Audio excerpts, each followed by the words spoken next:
There is a budget motel in Nanaimo that's getting a lot of attention right now. Attention from police, so much so that the city is going to start running a tab.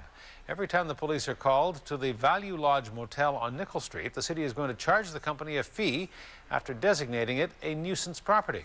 News reporter Brent Shearer has more on the story from our Nanaimo newsroom. Brent.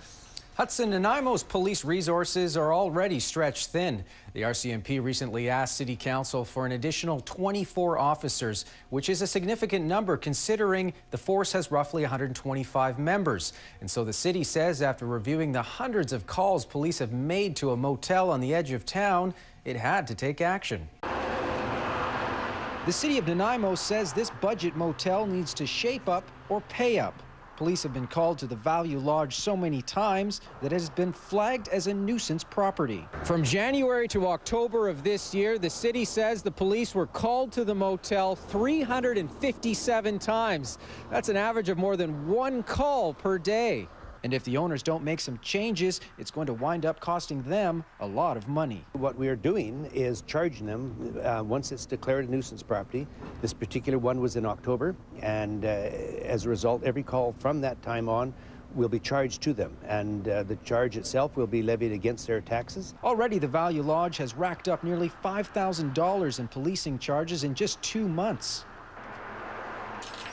We tried speaking with management at the motel, but were turned away. Police say the calls for service over the past year have been for a range of criminal activity, from drug trafficking and prostitution to stolen property. Well, it's absentee ownership. It's effective ownership. You need people on site who will manage the property correctly and not allow a certain element of the society to frequent in that area and conduct criminal activity. It's rare for a business like this to be given a nuisance property designation. It's usually reserved for residential properties. To get rid of it, ownership has to turn the place around. I think that it doesn't take too long to get their attention. It's not inexpensive to pay the cost of 2 police officers in a vehicle, and if it's done on an average daily basis, that will be a significant cost to them. And at some point, they have to realize financially it's not viable to do, and they've got to make some changes, and that's what the whole message is. If the necessary changes aren't made and the owners don't pay the policing fees, after 3 years, the city can take over the property.